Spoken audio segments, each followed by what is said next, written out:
Assalamualaikum warahmatullahi wabarakatuh.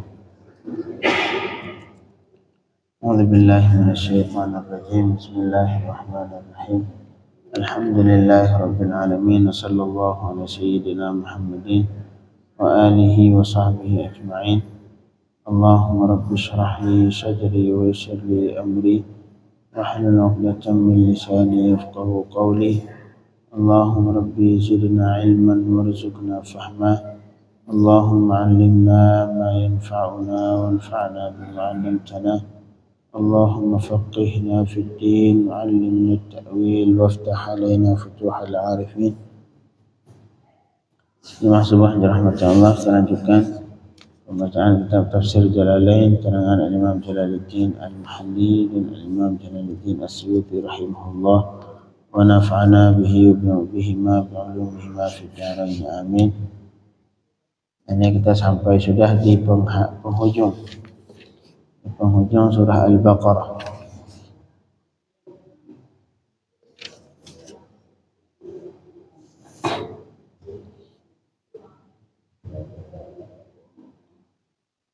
Qala Allah Ta'ala, a'udzu billahi minasy syaithanir rajim. Bismillahirrahmanirrahim. Lillahi ma fis samawati wa ma fil ardh. وَإِن تُبْدُوا مَا فِي أَنفُسِكُمْ أَوْ تُخْفُوهُ يُحَاسِبْكُم بِهِ اللَّهُ فَيَغْفِرُ لِمَن يَشَاءُ وَيُعَذِّبُ مَن يَشَاءُ وَاللَّهُ عَلَى كُلِّ شَيْءٍ قَدِيرٌ.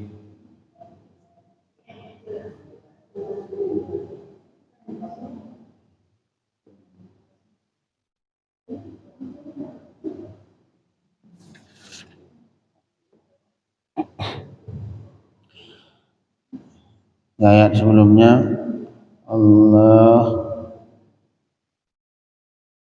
menjelaskan tentang beberapa hal yang dianjurkan ketika melakukan akad utang piutang. Yang pertama harus tertulis, yang kedua harus ada saksi, yang ketiga ketika tidak ada tidak ada saksi dan tidak ada yang juru tulis, harus pakai rahan, pakai benda gadaian sebagai jaminan utang. Terus sekarang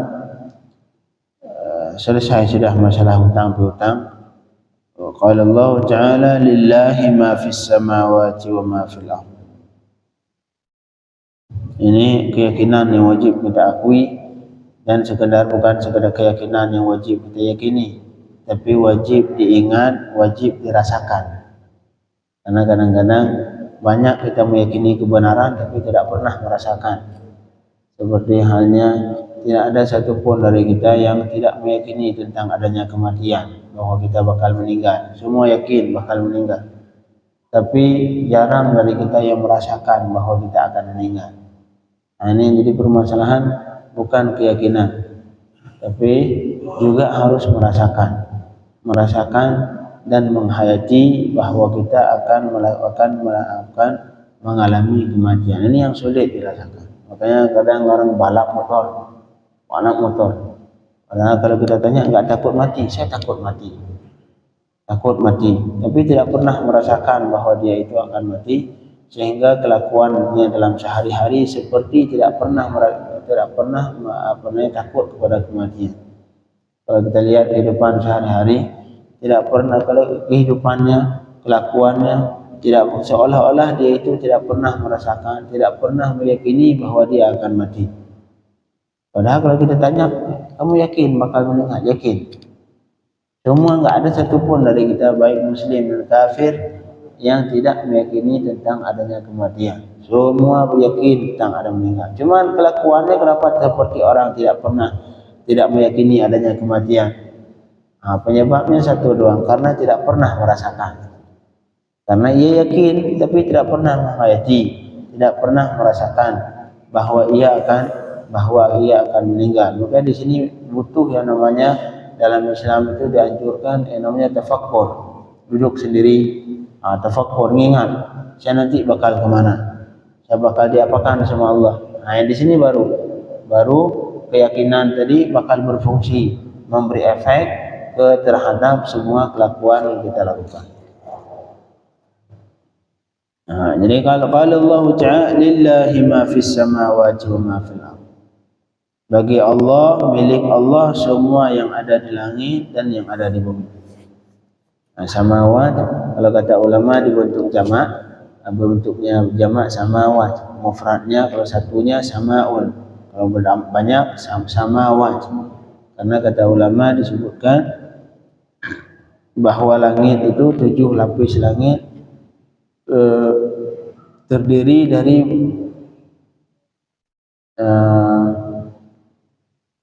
unsur yang berbeda-beda.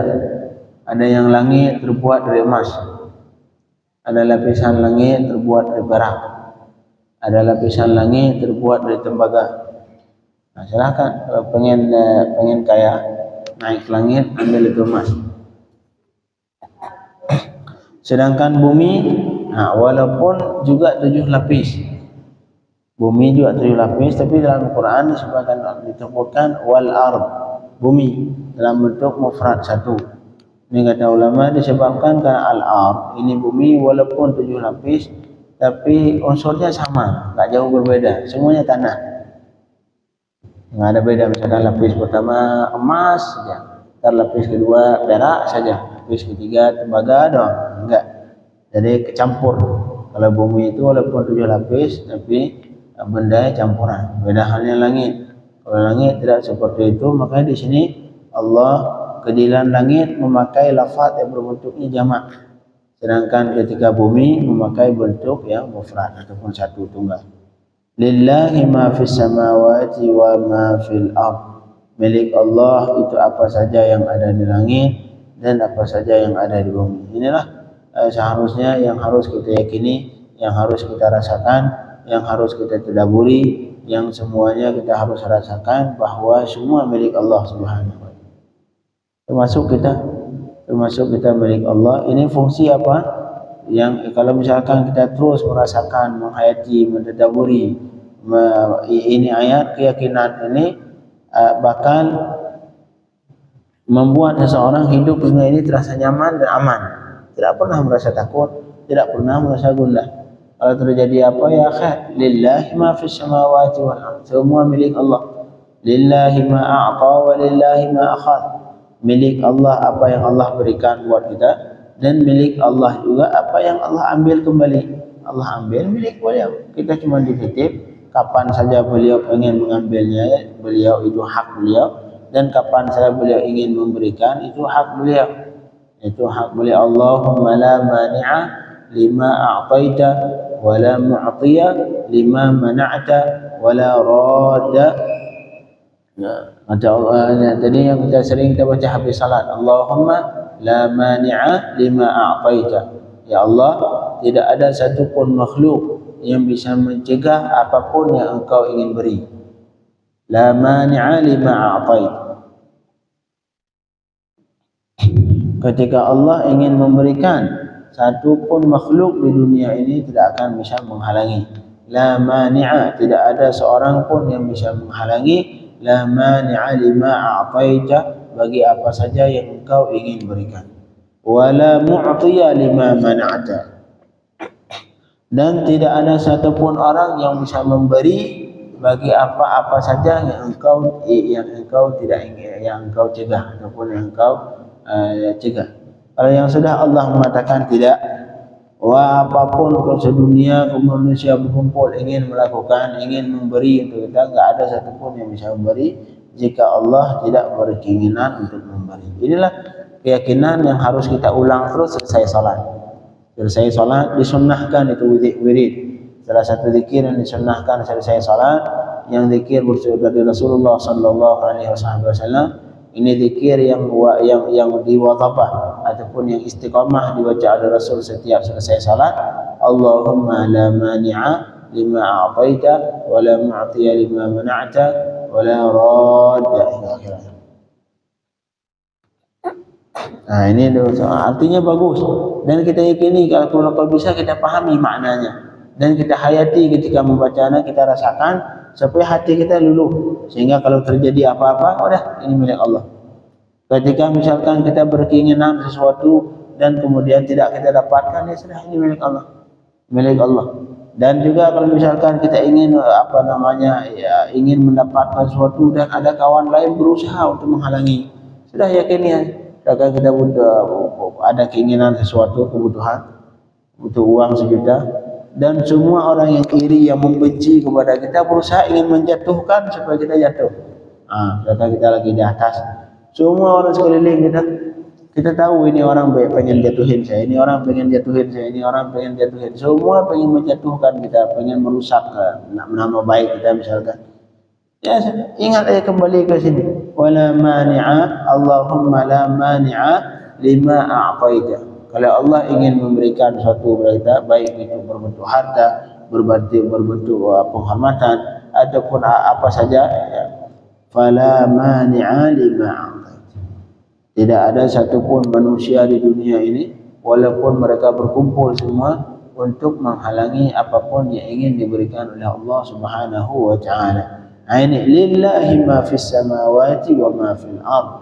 Jadi yang pertama, kita enggak usah pusing ketika ada orang yang ingin menjatuhkan, ada orang yang ingin merusak nama baik. Udah, biarin aja. Biarin aja, serahkan ke Allah. Yakini bahwa tidak ada satupun di dunia yang bisa melakukan itu kecuali jika Allah menginginkannya.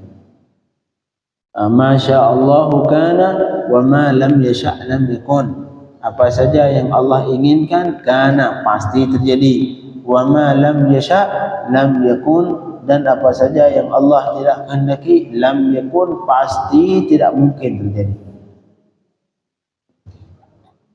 Jika Allah inginkan, pasti terjadi, walau manusia semua sepakat tidak terjadi. Dan jika Allah tidak inginkan, maka tidak akan terjadi, walaupun seluruh manusia dan jin sepakat untuk menginginkannya terjadi. Lillahi ma fis samawati wa ma fil ard. Bagi milik Allah apa saja yang ada di langit dan apa saja yang ada di bumi. Wa in tubdu ma fi anfusikum. Tubdu diambil dari kalimat abda yubdi, yang artinya azhara yuzhiru, tuzhiru, menampakkan. Wa in tubdu ma fi anfusikum aw tukhfuhu yuhasibukum bihillah. Dan jika kalian menampakkan apa saja yang ada di hati kalian dari sebuah kejahatan, keinginan buruk, wal azm alaih, dan berkeinginan yang kuat untuk melakukan kejahatan. Jadi kata Allah, apapun yang ada di hati kalian, baik itu kalian tampakkan keinginan jahat yang ada di hati, au tukhfuhu, atau kalian sembunyikan, tidak kalian tampakkan keinginan dalam hati itu, yuhasibukum bihillah, yuhasibukum bihillah.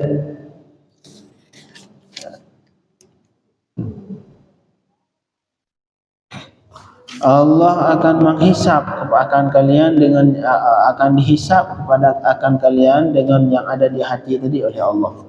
Arti dihisap ay yukhbirukum, Allah akan memberitahu kepada kalian, kamu hari ini berkeinginan melakukan ini, hari ini kamu ingin melakukan ini, besok kemarin hari itu lagi kamu ingin melakukan ini. Semua bakal ditampakkan oleh Allah Subhanahu wa ta'ala, karena Allah mengetahui isi hati manusia.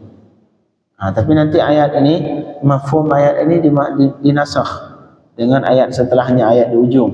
Karena di antara yang terjadi, sahabat ini merasa takut. Ya, kalau karena keinginan jahat itu kapan saja terjadi. Tapi selama belum dilakukan tidak berdosa. Ini hukumnya. Keinginan selama dalam sesuatu yang terjadi dalam hati manusia ada beberapa macam. Yang pertama, hadithun nafas. Hadithun nafas itu keinginan sekedar lewat. Oh, saya pengen ini. Kemudian satu lagi, kalau misalkan keinginan itu sudah semakin kuat, sudah ada bukti-bukti sehingga hati kita keinginan lebih kuat.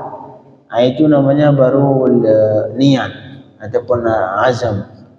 Ada satu lagi yang al-azm, tapi yang sudah sangat kuat itu sudah dihisab sama Allah.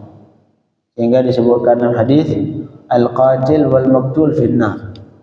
Orang yang membunuh, orang yang berantem, orang yang berantem tiba-tiba satu terbunuh, ya, orang yang berantem pakai pedang atau pakai apa, sesama muslim. Kata Rasul, padahal satu yang terbunuh, siapa yang masuk neraka? Dua-dua, kata Rasul. Al-qatil wal maqtul finnar. Yang membunuh dan yang terbunuh masuk neraka. Akhirnya sahabat bingung, ya Rasulullah, ini kan dia ngebunuh, dia justru korban terbunuh. Kata Rasul, karena dia sudah berkeinginan untuk membunuh juga sebaiknya, cuma lebih dulu terbunuh. Dan dia sudah penginginan juga untuk membunuh, untuk melakukan hal yang sama terhadap kawannya. Ini seperti ini dihisab. Artinya keinginan yang sudah sangat kuat, yang benar-benar pengen melakukan, itu sudah dihisab. Sudah dihisab sama Allah Subhanahu wa taala, nanti dimintai pertanggungjawaban. Tapi kalau sekedar keinginan biasa, saya pengen ini, besok saya pengen ini, itu kalau berbentuk maksiat tidak dihisab sama Allah.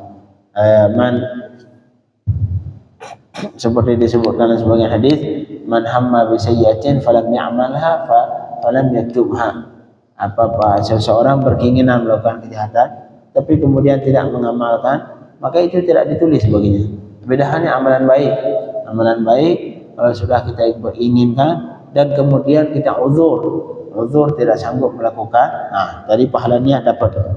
Kalau kejahatan tidak, kalau sekedar niat, cuma sekedar keinginan, kemudian tidak melakukan, tidak mendapatkan dosa, tidak ditulis sama Allah Subhanahu wa taala, kecuali yang tadi keinginan yang sudah sangat-sangat kuat, yang kita memang benar ingin melakukan. Seperti yang si terkorban terbunuh tadi, yang mereka sudah berantem pakai pedang misalkan, tiba-tiba meninggal salah satunya. Ini yang meninggal juga masuk neraka. Jangan ditanyakan dia cuma keinginan membunuh, tidak. Keinginan dia ini keinginan yang sudah dihisab. Keinginan yang sudah dihisab sama Allah Subhanahu wa taala. Tapi kalau keinginan biasa, itu belum dihisab. Jadi kata Allah Subhanahu wa taala, apapun yang ada di hati kalian, baik itu kalian tampakkan atau kalian sembunyikan ke dalam dari keinginan-keinginan jahat, kata Allah, yuhasibukum bihillah. Yuhasibukum ay yukhbirukum. Allah akan memberitahukan kepada kalian dengan apa yang ada di hati kalian di hari kiamat. Semua bakal dinampakkan oleh Allah. Kamu hari ini ingin melakukan ini, baik hari itu pengen melakukan ini, hari ini pengen melakukan itu. Walaupun ini ayat nanti mansuh, karena ntar di ayat selanjutnya disebutkan bahwa keinginan saja, ya keinginan yang tidak terlalu kuat, itu belum dihisab sama Allah. Belum dihisab, masih ada kemungkinan untuk diampuni. Hari ini hisab. Kalau di ayat ini yang lebih keras ayat ini, bahwa semua yang ada di hati, keinginan yang ada di hati manusia, baik dinampakkan atau disembunyikan, semua Allah beritahu nanti di hari kiamat. Kemudian fayaghfiru liman yasha, maka kemudian Allah ampuni bagi siapa saja yang Allah kehendaki untuk memberi ampunan baginya. Wa yu'adzibu man yasha, dan Allah akan mengadab siapa saja yang Allah kehendaki untuk mengadabnya. Wallahu ala kulli syai'in qadir, dan Allah terhadap segala sesuatu itu yang maha kuasa, termasuk menghisab kita terhadap apa saja yang kita lakukan, apa saja yang kita inginkan. Nanti di hari kiamat semua bakal dimintai pertanggungjawaban. Semoga kita bisa memberikan pertanggungjawaban di hari kiamat dengan jawaban yang sempurna, sehingga kita layak untuk masuk surga Allah Subhanahu wa taala. Amin ya rabbal alamin. Wassallallahu ala sayyidina Muhammadin wa alihi wasallam.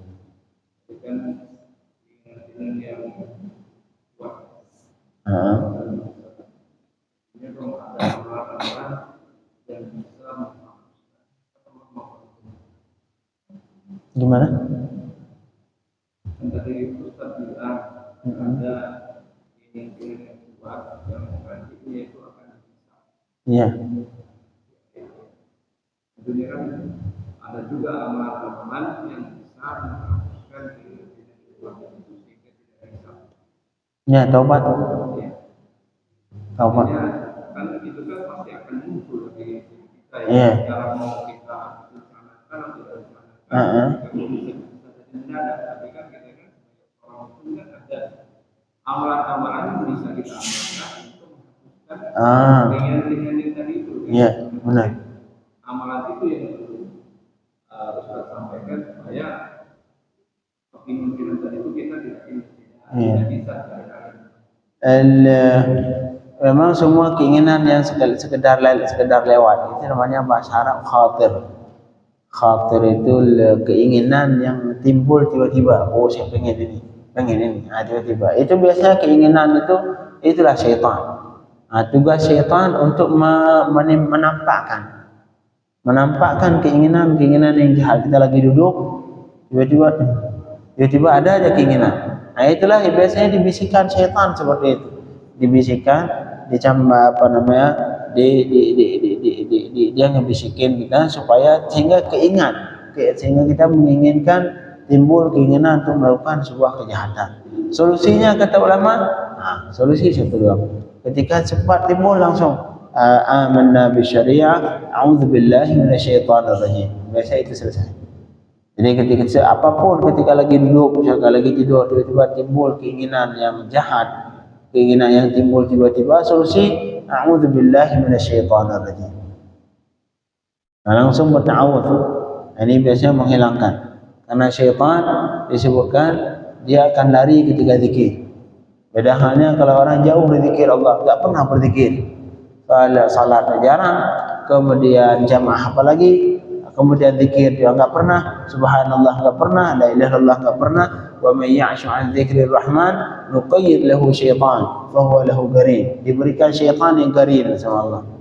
Orang yang jauh berzikir, tidak pernah berzikir ke Allah, maka Allah ikat kepada dia, syaitan diikat sama dia syaitan. Akhirnya qarin. Jadi syaitan qarin yang tidak pernah terlepas dari dia, yang sehingga syaitan ini terus yang malam 24 jam membisikkan sebuah kejahatan untuknya.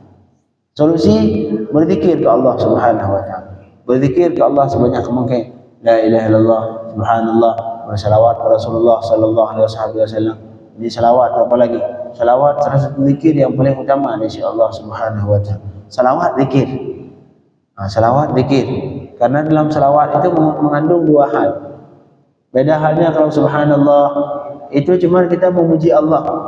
Mengingat Allah dengan melakukan subhanallah, dengan mengucapkan subhanallah, itu di situ kita sedang mengingat Allah. Tapi kalau Allahumma salli ala Muhammad, mengingat dua sekaligus. Karena Allahumma artinya ya Allah. Pertama mengingat Allah. Ya Allah. Salli ala Sayyidina Muhammad, bersalawatlah kepada Nabi Muhammad, ingat dua sekaligus. Yang pertama ingat Allah, yang kedua mengingat Rasulullah. Beda halnya misalkan subhanallah, walhamdulillah, wa la ilaha illallah, wallahu akbar. Itu semua zikir yang agung di sisi Allah, tapi di situ khusus mengingat Allah, Allahu akbar. Cuma ingat Allah. Tapi bersalawat Allahumma salli ala Muhammad. Dengan Allahumma kita sudah mengingat Allah, ya Allah. Yang artinya ya Allah. Kemudian salli ala Sayyidina Muhammad, bersalawatlah kepada Nabi Muhammad, ingat dua sekaligus. Makanya di mana letak kelebihan salawat? Di situ. Karena salawat adalah zikir yang mengandung dua sekaligus, mengingat Allah dan mengingat Nabi Muhammad. Kalau zikir yang lain, kadang-kadang mengingat Allah, subhanallah, maha suci Allah, alhamdulillah, segala puji bagi Allah, itu cuma mengingat Allah. Salawat Allahumma salli ala Muhammad, ini mengingat Allah dan mengingat Nabi Muhammad sallallahu alaihi wasallam. Bagi orang yang mulutnya, yang hatinya selalu mengingat Allah dan mengingat Rasulullah, insya-Allah niatnya akan dijaga sama Allah Subhanahu wa taala. Makanya apapun yang terjadi dalam hati, ketika ada timbul keinginan, langsung berzikir ke Allah Subhanahu wa taala. Langsung berzikir, astaghfirullahaladzim, a'udzubillahi minasyaitonir rajim, bersalawat ke Rasul. Insyaallah akan dilepaskan dan dibebaskan dari keinginan khawatir yang ditimbulkan oleh syaitan. Sallallahu alaihi wa alihi wasallam. Alhamdulillah. Hmm.